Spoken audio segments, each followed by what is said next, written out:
السلام علیکم ناظرین، امید ہے آپ خیریت سے ہوں گے اور آپ دیکھ رہے ہیں ریاض ڈیجیٹل ریاض الحق ویلاگ۔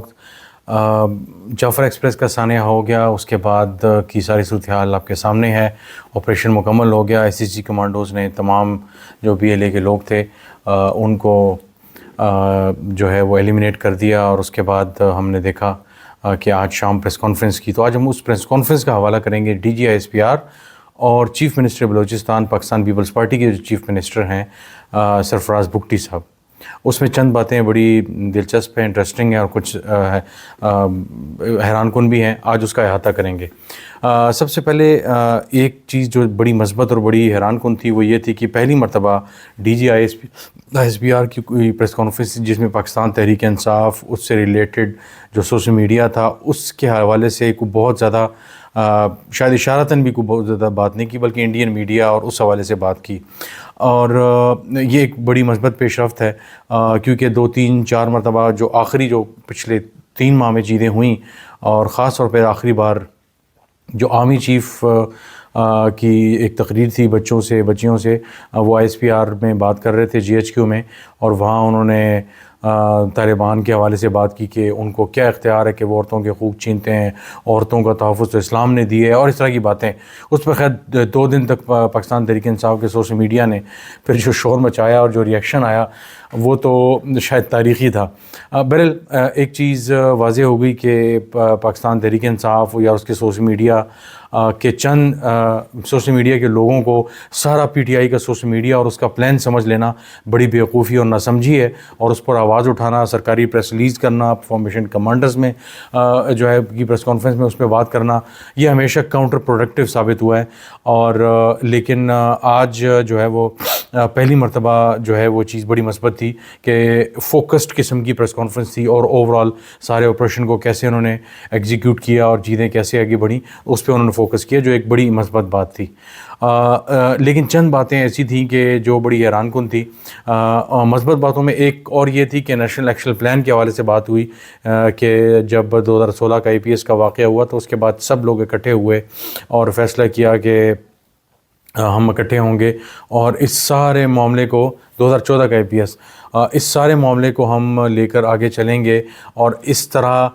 جو ہے وہ 14 پوائنٹس ہیں اس کے ظاہر ہے، اور اس پہ ایک کمپریہنسو قسم کا ڈاکومنٹ ہے کہ صوبائی حکومتیں کیا کریں گی، فوج کیا کرے گی، لیکن اس پہ ظاہر ہے کچھ عرصے بعد عمل نہ ہو سکا۔ اور کہا جاتا ہے کہ اس جو APC ہوئی تھی، عمران خان کا دھرنا تھا 14 میں، آپ کو یاد ہوگا، اور آ کے 3 لوگ بنی گالہ میں عمران خان سے ملے اور انہوں نے کہا کہ جلد جو ہے آپ اپنا دھرنا ختم کر دیں، اور عمران خان بھی ظاہر اسٹک ہو چکے تھے، ان کے پاس کوئی راستہ نہیں تھا۔ بہرحال وہ دھرنا انہوں نے کال آف کر دیا، انہوں نے کہا کہ جی پاکستان سب سے پہلے ہے، اور انہوں نے جو ہے وہ کال آف کر دیا دھرنا، اور نواز شریف کے ساتھ ہمیں یاد ہوگا، آپ کو بھی یاد ہوگا کہ ایک مل کے پریس کانفرنس بھی کی اور سارا سلسلہ تھا۔ بہرحال تو اس کے بعد اس پریس کانفرنس میں جو پہلی پریس کانفرنس تھی، تمام اپوزیشن جماعتیں اس میں موجود تھیں، تو اس میں کہا گیا بلوچ لیڈرز کو کہ جناب اگلی APC جو ہے وہ ہو گیا بلوچستان میں، اور اس کے بعد وہ APC کبھی نہ ہو سکی، اور کہا جا رہا ہے کہ شہباز شریف اگر اگلی APC بلائیں تو بلوچستان کے میں کریں یا کچھ اس طرح کا سلسلہ کریں۔ بہرحال اس پہ کیا ہوتا ہے وہ تو بعد کی بات ہے، لیکن بہرحال موجودہ حکومت کی کارکردگی اور ان چیزوں پہ بڑے سوالات بھی اٹھ رہے ہیں ایک سارے معاملے میں۔ لیکن اب آتے ہیں ISPR کی پریس کانفرنس کی طرف کہ اس پریس کانفرنس میں کچھ حیران کن باتیں تھیں، جس میں سرفراز بگٹی نے، میرے لیے یہ انکشاف تھا، انہوں نے کہا کہ جس طرح عمران خان نے جو ہے وہ TTP کے لوگوں کو، جنگجوؤں کو یا فائٹرز کو ری سیٹل کروایا یہاں پہ، پچھلی حکومت انہوں نے اشارہ کیا، اور ظاہر عمران خان کی حکومت کی طرف اشارہ تھا، انہوں نے کہا جو ان کو جو ری سیٹل کرنے کا پلان تھا، ان کو ری سیٹل کرنے کے لیے وہ جو لائے گئے تھے ان کو اسی طرح بلوچستان میں بھی جو جیلوں سے رہا ہوئے تھے تو وہ یہاں پہ آئے اور انہوں نے اپنا سیٹ اپ سٹارٹ کیا، سارا کچھ تھا۔ اب یہ آفیشیل لیول پہ بہت بڑی غلط بیانی ہے، اور اس کی کئی مثالیں موجود ہیں۔ مثال کے طور پر جب عمران خان کی حکومت چلی گئی تو اس کے بعد بھی طالبان کی ری سیٹلمنٹ کے حوالے سے بات چیت چلتی رہی، معاملات چلتے رہے، لیکن کسی نہج پر بات چیت نہیں ہو سکی۔ یہ PDM کے دور کی حکومت کی بات کر رہا ہوں۔ عمران خان کے دور میں کسی قسم کی کوئی سیٹلمنٹ نہیں ہوئی، کوئی آن میس جسے کہتے ہیں کہ لوگوں کو لایا گیا یا سیٹل کیا گیا، اس قسم کی کوئی نیگوسیشن ضرور چل رہی تھی، اور اس کی وجہ یہی ہے کہ عمران خان کا شروع سے ایک رہا تھا کہ جی اس معاملے کو ایسا ہی حل کیا جا سکتا ہے کیونکہ ہم کوئی مڈل پاتھ نکال لے. وہ اگر چاہتے ہیں کہ ان کی فیملیز یہاں پہ ہیں, ان کے بچے اور آگے جو ہے فیملیز یہاں پہ پلی بڑھی ہیں اور وہ یہاں پہ سیٹل ہونا چاہتے ہیں, تو ہم ان کو یہاں سیٹل کر لیتے ہیں اگر یہ مسئلے کا حل ہے. بہرحال یعنی یہ بات چیت چلتی رہی, پی ڈی ایم کے دور میں بھی یہ بات چلتی رہی, لیکن معاملہ کسی نتیجے پر نہیں پہنچ سکا. بلوچستان والی میرے لیے حیران کون ہے, اگین اس کو سرفراز بگٹی نے بڑی گھما پھرا کے بات کی. اشارہ جو ہے وہ ہے اصل جو شاید وہ بات کرنا چاہ رہے تھے لیکن انہوں نے عمران خان پہ ڈال دی, اور وہ یہ تھی کہ جناب جب افغانستان سے امریکی انخلا ہو رہا تھا تو اس کے بعد جو امپورٹنٹ بات تھی کہ بہت سی جیلیں ٹوٹیں اور توڑی گئیں, طالبان نے حملہ اور ہوئے اور وہاں سے طالبان جو فائٹرز تھے وہ رہا ہو گئے, امریکیوں کی قید میں جو تھے یا دوسری جو پرائیویٹ جیلیں تھیں یا دوسری جو سرکاری جیلیں تھیں جو امریکنز کے کنٹرول میں نہیں تھیں, وہ سب کے سب سے جو ہے وہ فائٹرز نکلے اور وہ ملک کے مختلف حصوں میں پھیل گئے, اور ظاہر ہے کچھ بلوچستان کی سائڈ پہ بھی آ گئے جن کی فیملیز وغیرہ یہاں پہ تھی, تو ان کی طرف ان کا اشارہ تھا, لیکن وہ پچھلی حکومت میں انہوں نے ڈال دیا. تو یہ بہت بڑی غلط بیانی ہے, اور اس سے پہلے بڑے بڑے فورمز پہ یہ بات کہی جا چکی ہے اور کئی مرتبہ کہی جا چکی ہے کہ جناب عمران خان نے TTP کو لا کے سیٹل کیا اور یہ ہوا اور وہ ہوا. خواجہ آصف کئی مرتبہ کہہ چکے ہیں, تقریباً ہر دفعہ جب وہ بات کرتے ہیں TTP پہ تو وہ یہی بات کرتے ہیں. حال ہی میں ایک ٹاک شو میں ایئر وائی پہ محمد مالک صاحب نے کہا کہ جی میں نے جنرل باجوہ سے بارہا ایک مرتبہ پوچھا کہ کیا ری سیٹل کرنے کا کوئی پلان تھا اور کیا گیا, کیا ہوا؟